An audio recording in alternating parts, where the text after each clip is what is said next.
আল্লাহ তাআলার ভয়ে সমস্ত গুনাহগাতা থেকে বেঁচে থাকার নাম হলো তাকওয়া। মুত্তাকি বলা হয় যে ব্যক্তি আল্লাহ তাআলার ভয়ে যাবতীয় গুনাহ থেকে বেঁচে থাকতে পারে তাকেই মুত্তাকি বলা হয়। তাকওয়া অবলম্বন করা বা আল্লাহ তাআলাকে ভয় করা এমন একটি বিষয়, আল্লাহ তাআলা রাসূল সাল্লাল্লাহু আলাইহি ওয়াসাল্লামকে আদেশ দিয়েছেন, হে মুহাম্মদ সাল্লাল্লাহু আলাইহি ওয়াসাল্লাম, আপনি তাকওয়া অবলম্বন করুন, আল্লাহ তাআলাকে ভয় করুন। সূরাতুল আহজাবের 1 নম্বর আয়াতের মধ্যে আল্লাহ তাআলা বলেন, ইয়া আইয়ুহান নাবিয়্যুত্তাকিল্লাহ, হে মুহাম্মদ সাল্লাল্লাহু আলাইহি ওয়াসাল্লাম, আপনি তাকওয়া অবলম্বন করুন, আল্লাহ তাআলাকে ভয় করুন। সূরা নিসার 1 নম্বর আয়াতের মধ্যে আল্লাহ পাক রব্বুল আলামিন আপনাকে, আমাকে তথা সমস্ত মানুষকে সম্বোধন করে বলেছেন, হে লোক সকল, তোমরা তোমাদের রবকে ভয় করো। ইয়া আইয়ুহান নাসুত্তাকু রাব্বাকুমুল্লাযী খালাকাকুম মিন নাফসিন ওয়াহিদা, হে লোক সকল, তোমরা তোমাদের রবকে ভয় করো, যে রব তোমাদেরকে এক সত্তা আদম থেকে সৃষ্টি করেছেন। সূরা নিসা 131 নম্বর আয়াতের মধ্যে আল্লাহ তাআলা এক আজীব কথা বলেছেন। আল্লাহ তাআলা বলেন, ওয়ালাকাদ ওয়াসাইনাল্লাযীনা উতুল কিতাবা মিন ক্বাবলিকুম ওয়া ইয়্যাকুম আনিত্তাকুল্লাহ, ওয়ালাকাদ ওয়াসাইনাল্লাযীনা উতুল কিতাবা মিন ক্বাবলিকুম ওয়া ইয়্যাকুম, আমি তোমাদের পূর্বে যাদেরকে কিতাব দিয়েছিলাম তাদেরকে এবং তোমাদেরকে নসিহত করছি, আনিত্তাকুল্লাহ, যেন তোমরা তাকওয়া অবলম্বন করো, আল্লাহ তাআলাকে ভয় করো। তো আল্লাহ তাআলা রাসূল সাল্লাল্লাহু আলাইহি ওয়াসাল্লামকে বললেন তাকওয়া অবলম্বন করার জন্য, সমস্ত মানুষকে বললেন তাকওয়া অবলম্বন করার জন্য, এবং পূর্বের যুগে যাদেরকে কিতাব দিয়েছিলেন তাদেরকেও বললেন তাকওয়া অবলম্বন করার জন্য। এবার স্পেশালি যারা ঈমান আনয়ন করেছে, আমরা যারা ঈমান এনেছি, আল্লাহ তাআলা তাদেরকে বলতেছেন তোমরা তাকওয়া অবলম্বন করো, আল্লাহ তাআলাকে ভয় করো।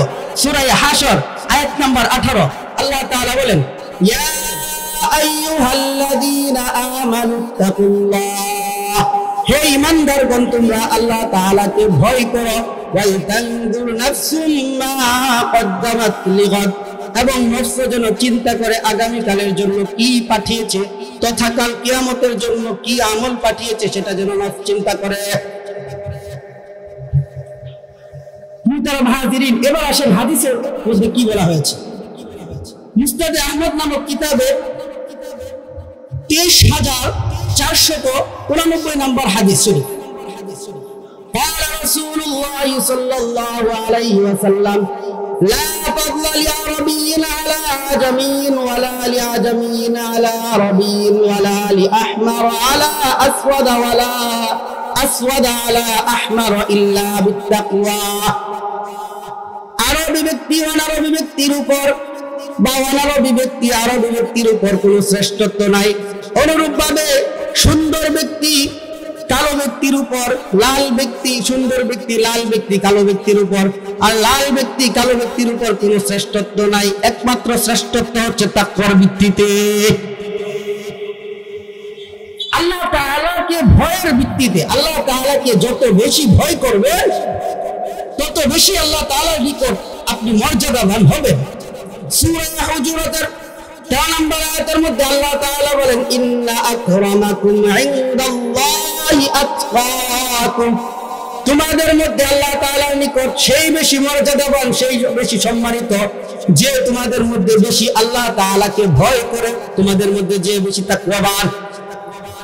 রাসূলুল্লাহ সাল্লাল্লাহু আলাইহি ওয়াসাল্লাম যখন কোনো কাফেলাকে কোথাও পাঠাইতেন, কাফেলার কোনো আমির নিযুক্ত করতেন, তখন আমিরকে স্পেশাল ভাবে রাসূলুল্লাহ সাল্লাল্লাহু আলাইহি ওয়াসাল্লাম নসিহত করে দিতেন।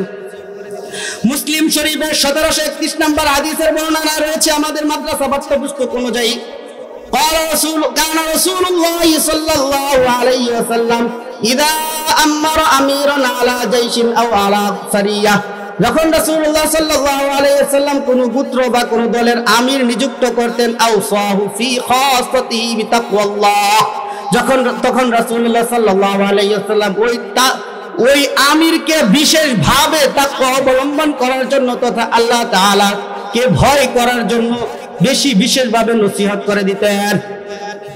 মোহতারাম হাজিরিন, রাসূলুল্লাহ সাল্লাল্লাহু আলাইহি ওয়াসাল্লাম হযরত আবু যর গিফারী রাদিয়াল্লাহু আনহুকে এমন এক কথা বলেছেন যে কথাটা আপনার আমার ঘরের দরজার মধ্যে লিখে রাখা উচিত, যেন ঘরে প্রবেশের সময় এবং বের হওয়ার সময় আমাদের চোখে ভেসে ওঠে। রাসূলুল্লাহ সাল্লাল্লাহু আলাইহি ওয়াসাল্লাম হযরত আবু যর গিফারী রাদিয়াল্লাহু তাআলা আনহুকে বলেন, তিরমিজি শরীফের 1987 নম্বর হাদিসের বর্ণনা, ইত্তাকিল্লাহ হাইসুমা কুনতা, হে আবু যর, হে আমার সাহাবী আবু যর, তুমি আল্লাহ তাআলাকে ভয় করো যেখানেই থাকো। তুমি যেখানেই থাকো আল্লাহ তাআলাকে ভয় করো। একটু চিন্তা করে দেখুন মুহতারাম হাজিরিন, আপনি যেখানেই থাকুন, আপনি জলে থাকুন, স্থলে থাকুন, আপনি অন্ধকারে থাকুন, আড়ালে থাকুন, লোক সমাগমে থাকুন অথবা একাকী থাকুন, যদি আপনার মাঝে আল্লাহ তাআলার ভয় চলে আসে, তখন আপনার দ্বারা কোনো গুনাহের কাজ হবে না। কোনো গুনাহের কাজ কি হবে? যদি আপনি আল্লাহ তাআলাকে ভয় করেন, তাহলে আপনার দ্বারা কোনো গুনাহের কাজ হবে না, আপনি যেখানেই থাকেন। যদি আপনি তাকওয়া অবলম্বন করতে পারেন, তাহলে আপনার দ্বারা কোনো গুনাহের কাজ হবে না। আল্লাহ তাআলাকে যদি ভয় করতে পারেন, ভয় করার মতো ভয় করতে পারেন, তাহলে আপনার দ্বারা গুনাহ হবে না। আল্লাহ তাআলা সূরা আলে ইমরানের 103 নম্বর হাদিসের 3 নম্বর আয়াতের মধ্যে বলেন, ইয়া আইয়ুহাল্লাযীনা আমানুত্তাকুল্লাহা হাক্কা তুকাতিহ, হে ঈমানদারগণ, তোমরা আল্লাহ তাআলাকে ভয় করার মতো ভয় করো। নামে ভয় করিও না যে আমি আল্লাহকে ভয় করি কিন্তু নামাজ পড়ি না, আমি আল্লাহকে ভয় করি কিন্তু রোজা রাখি না, আমি আল্লাহকে ভয় করি কিন্তু মানুষকে অপবাদ দিয়ে গালিগালাজ করি, আমি আল্লাহ তাআলাকে ভয় করি কিন্তু সুদ খাই, আমি আল্লাহ তাআলাকে ভয় করি কিন্তু চুগলখড়ি করি, আমি আল্লাহ তাআলাকে ভয় করি কিন্তু ঘুষ খাই। আল্লাহ তাআলা এই ভয়ের কথা বলে নাই, একদম প্রকৃত ভয়, যে ভয়ে থরথর করে কেঁপে ওঠার উপক্রম হয়, সেই ভয় করার মতো বলেছেন। মুহতারাম হাজিরিন, এবার আসেন তাকওয়া অর্জনের ফলাফল, ফায়দা কি, উপকারিতা কি। 1 নাম্বার উপকারিতা, আল্লাহ তাআলা বলেন, যে ব্যক্তি আল্লাহ তাআলাকে ভয় করবে বা তাকওয়া অবলম্বন করবে, আল্লাহ তাআলা তার সাথে আছেন সর্বদা। আল্লাহ তাআলা তার সাথে আছেন। আর কি লাগে? যদি আমার সাথে আল্লাহ তাআলা থাকেন, আরো কোনো কিছুর প্রয়োজন আছে দুনিয়াতে? আর কোনো কিছু অর্জনের প্রয়োজন আছে? সূরাতুল বাকারার 194 নম্বর আয়াতের মধ্যে আল্লাহ তাআলা বলেন, ওয়াত্তাকুল্লাহ ওয়ালামু আন্নাল্লাহা মাআল মুত্তাকিন, তোমরা তাকওয়া অবলম্বন করো, জেনে রাখো আল্লাহ তাআলা তোমাদের সাথে আছেন তথা মুত্তাকিদের সাথে আছেন। তোমরা যদি তাকওয়া অবলম্বন করো, আল্লাহ তাআলাকে ভয় করো, তাহলে জেনে রাখবে আল্লাহ তাআলা তোমাদের সাথে আছেন। তো আল্লাহ তাআলা তাকওয়া অবলম্বন করতে বলেছেন, আল্লাহ তাআলাকে ভয় করতে বলেছেন। মুহতারাম হাজিরিন, আপনার সামনে দিয়ে একজন সুন্দরী রমণী হেঁটে যাচ্ছে, শয়তান বলতেছে একজন স্মার্ট রমণী তোমার সামনে দিয়ে হেঁটে যাচ্ছে, তুমি তার দিকে তাকাও, তার দিকে দৃষ্টিপাত করো, তোমার জিহ্বার লালসা, তোমার চোখের লালসা তুমি অর্জন করে নাও। পক্ষান্তরে আল্লাহ তাআলা বলতেছেন, কুল ইন্নাল মুমিনিনা আল্লাযীনা ইয়াগুদ্দু মিন আবসারিহিম ওয়া ইয়াহফাযু ফুরুজাহুম, হে নবী আপনি বলে দিন, মুমিনরা যেন তাদের চক্ষুকে হেফাজত করে এবং তাদের চক্ষুকে অবনত রাখে এবং তাদের লজ্জাস্থানকে হেফাজত করে। মুহতারাম হাজিরিন, একটু চিন্তা করে দেখুন, শয়তান বলতেছে সুন্দর রমণীর দিকে তাকাও, সুন্দর রমণী হেঁটে যাচ্ছে, শয়তান বলতেছে রমণীর দিকে তাকাও, আল্লাহ তাআলা বলতেছে তুমি দৃষ্টি অবনত রাখো। এখন যদি শয়তানকে প্রাধান্য দিই, তাহলে আল্লাহ তাআলার কথা অবমাননা করা হবে। আর আল্লাহ তাআলাকে যদি প্রাধান্য দিই, একটু চিন্তা করে দেখুন, আমি আল্লাহ তাআলাকে প্রাধান্য দিই, আমি আমার দৃষ্টিকে অবনত রাখলাম, আমি দৃষ্টি অবনত রাখলাম মানে আমি আল্লাহ তাআলাকে ভয় করলাম, আল্লাহ তাআলাকে ভয় করলাম মানে আমি তাকওয়া অবলম্বন করলাম, আর তাকওয়া অবলম্বন করলাম মানে আল্লাহ তাআলা বলে দিয়েছেন মুত্তাকিদের সাথে আল্লাহ তাআলা আছেন। সুবহানাল্লাহ, আপনি মুত্তাকি, আল্লাহ তাআলাকে ভয় করলেন মানে আল্লাহ তাআলা আপনার সাথে আছে। 2 নম্বর উপকারিতা, মুত্তাকিকে যে আল্লাহ তাআলাকে ভয় করে, আল্লাহ তাআলা তাকে ভালোবাসেন। 1 নাম্বার ছিল তার সাথে আছেন, সাথে থাকেন। 2 নাম্বার আল্লাহ তাআলা তাকে ভালোবাসেন।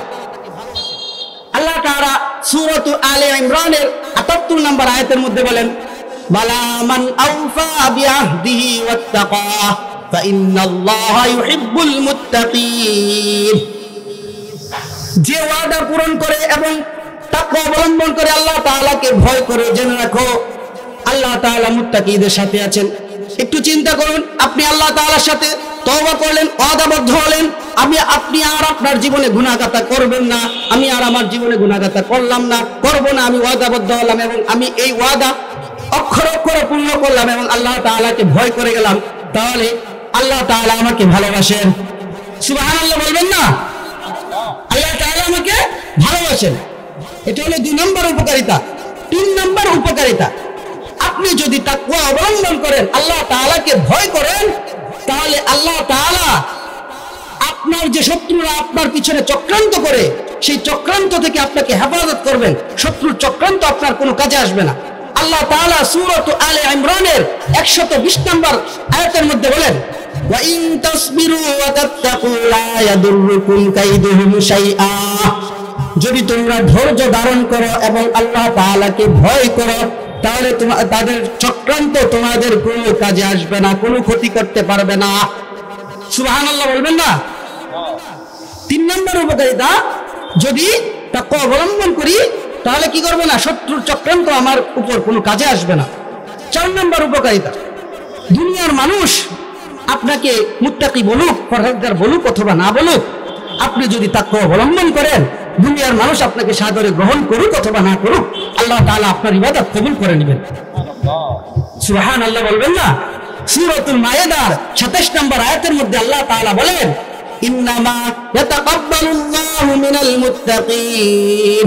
আল্লাহ তাআলা মুত্তাকিদের ইবাদত কবুল করে নেন। সুবহানাল্লাহ। এটা হচ্ছে 4 নম্বর উপকারিতা। মুহতারাম হাজিরিন, সংক্ষেপে শুধু বলে যাচ্ছি আল্লাহ তাআলাকে ভয় করার কি ফায়দা। 5 নম্বর উপকারিতা, দুনিয়ার মানুষ আপনাকে সহযোগিতা করুক অথবা না করুক, আপনাকে খাবার দিক অথবা না দিক, আপনি যদি তাকওয়া অবলম্বন করেন, আল্লাহ তাআলাকে ভয় করেন, তাহলে আল্লাহ তাআলা আসমান এবং জমিনের যত বরকতি দরজা আছে সব খুলে দিবেন। সুবহানাল্লাহ। সূরাতুল আরাফের 96 নম্বর আয়াতের মধ্যে আল্লাহ তাআলা বলেন, যদি গ্রামবাসীরা তাকওয়া অবলম্বন করত এবং ঈমান আনয়ন করত এবং তাকওয়া অবলম্বন করত, তাইলে আমি আসমান এবং জমিনের সমস্ত দরজা, রহমতের বরকতের দরজা খুলে দিতাম। সূরাতুল আরাফের 96 নম্বর আয়াতের মধ্যে বলেন। মুহতারাম হাজিরিন, এটা হলো তাকওয়া অবলম্বন করার 6 নম্বর উপকারিতা।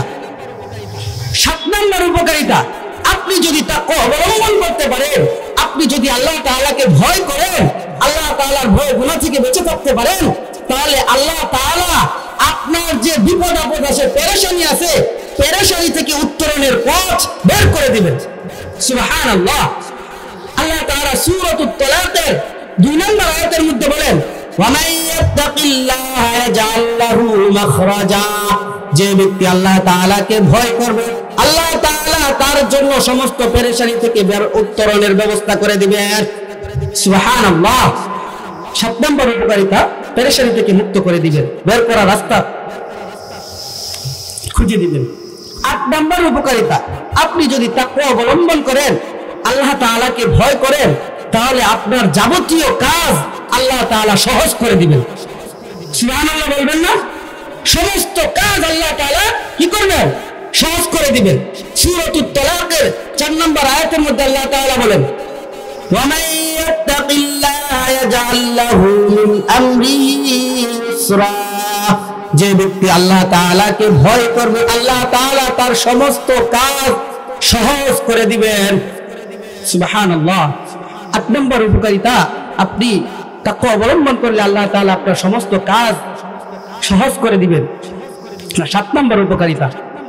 8 নম্বর উপকারিতা, আপনি যদি তাকওয়া অবলম্বন করেন, তাহলে আল্লাহ তাআলা ওই যে কোনটা ভালো কোনটা মন্দ যাচাই করার, কোন দিকটা ভালো কোন দিকটা মন্দ এটা যাচাই করার এবং আপনার সমস্ত যাচাই করার মাধ্যম আপনাকে জ্ঞান দিয়ে দিবেন এবং আপনার সমস্ত গুনাহ মাফ করে দিবেন, মোচন করে দিবেন। আল্লাহ তাআলা সূরাতুল আনফালের 29 নম্বর আয়াতের মধ্যে আল্লাহ তাআলা বলেন, ইয়া আইয়ুহাল্লাযীনা আমানু ইন তাত্তাকুল্লাহা ইয়াজআল লাকুম ফুরকানান ওয়া ইউকাফির আনকুম সাইয়্যাতিকুম ওয়া ইয়াগফির লাকুম। হে ঈমানদারগণ, যদি তোমরা তাকওয়া অবলম্বন করো, আল্লাহ তাআলাকে ভয় করো, তাহলে আল্লাহ তাআলা তোমাদেরকে সত্য মিথ্যা যাচাই করার মানদণ্ড, সত্য মিথ্যার মানদণ্ড দাঁড় করবেন এবং তোমাদের সমস্ত গুনাহ মোচন করে দিবেন এবং তোমাদেরকে মাফ করে দিবেন। 8 নম্বর উপকারিতা, আপনি তাকওয়া অবলম্বন করলে আপনাকে সত্য মিথ্যা যাচাই করার মানদণ্ড দিয়ে দিবেন এবং আল্লাহ তাআলা আপনাকে আপনার সমস্ত গুনাহ মাফ করে দিবেন। তাকওয়া অবলম্বন করার 9 নম্বর উপকারিতা, 9 নম্বর নিয়ামত উপকারিতা, আল্লাহ তাআলা বলেন সূরাতুল কলামের মধ্যে বলেন, ইন্নালিল মুত্তাকিনা ইনদা রাব্বিহিম জান্নাতিন নাঈম। যে ব্যক্তি আল্লাহ তাআলাকে ভয় করবে তথা তাকওয়া অবলম্বন করবে, তার জন্য একটা নয়, দুইটা নয়, অসংখ্য অগণিত নিয়ামতপূর্ণ জান্নাত রয়ে গেছে, আল্লাহ তাআলার নিকট রয়ে গেছে। সুবহানাল্লাহ বলবেন না? অসংখ্য অগণিত সর্বশেষ উপকারিতা, চূড়ান্ত পর্যায়ের উপকারিতা, আপনি যদি আল্লাহ তাআলাকে ভয় করেন, আল্লাহ তাআলাকে ভয় করেন, আল্লাহ তাআলাকে ভয় করে সমস্ত গুনাহ থেকে বেঁচে থেকে দুনিয়ার থেকে কি করতে পারেন, আখিরাতে যেতে পারেন, কবরে যেতে পারেন, তাহলে আল্লাহ তাআলা আপনার ঠিকানা করে দিবে জান্নাতে। সুবহানাল্লাহ। আল্লাহ তাআলা সূরাতুন নাজিআত 40 এবং 41 নম্বর আয়াতের মধ্যে বলেন, ওয়া আম্মা মান খাফা মাকামা রাব্বিহি ওয়া নাহান নাফসা আনিল হাওয়া ফাইন্নাল জান্নাতা হিয়াল মাওয়া। যে ব্যক্তি আল্লাহ তাআলাকে ভয় করে, আল্লাহ তাআলার সামনে দাঁড়ানোর ভয়ে গুনাহ থেকে, অশ্লীলতা ফাহেশা কাজ থেকে বেঁচে থাকবে, তার ঠিকানা হবে জান্নাত। সুবহানাল্লাহ বলবেন না? জান্নাত হয়ে গেলে আর আমাদের কিছু প্রয়োজন আছে? আমরা যদি জান্নাত পাওয়া যায় আর কিছু প্রয়োজন আছে? তাকওয়া অবলম্বন করার, আল্লাহ তাআলাকে ভয় করার কত উপকারিতা, আল্লাহ তাআলাকে ভয় করার কত উপকারিতা। শুধু আল্লাহ তাআলাকে ভয় করবেন, আল্লাহ তাআলার হুকুম আহকাম মেনে চলবেন, আল্লাহ তাআলা যা বলেছেন, রাসূল সাল্লাল্লাহু আলাইহি সাল্লাম যা বলেছেন, যা করেছেন সেগুলো করবেন, যেগুলো করণীয় সেগুলো অক্ষর অক্ষরে পালন করবেন, যেগুলো বর্জনীয় সেগুলো অক্ষর অক্ষরে বর্জন করবেন। এটাই হচ্ছে তাকওয়া, এটাই হচ্ছে তাকওয়া। মুহতারাম হাজিরিন, আমি আপনাদের এলাকার সন্তান, কিছু কথা বললাম যেগুলো সঠিক, এগুলো আল্লাহ তাআলার পক্ষ থেকে, এবং যেগুলো ভুল হয়েছে এগুলো আমার পক্ষ থেকে। আল্লাহ তাআলা আমাকে এবং আপনাকে সকলকেই আমল করার তৌফিক দান করুন। আমিন। ওয়া আখিরু দাওয়ানা আলহামদুলিল্লাহি রাব্বিল আলামিন।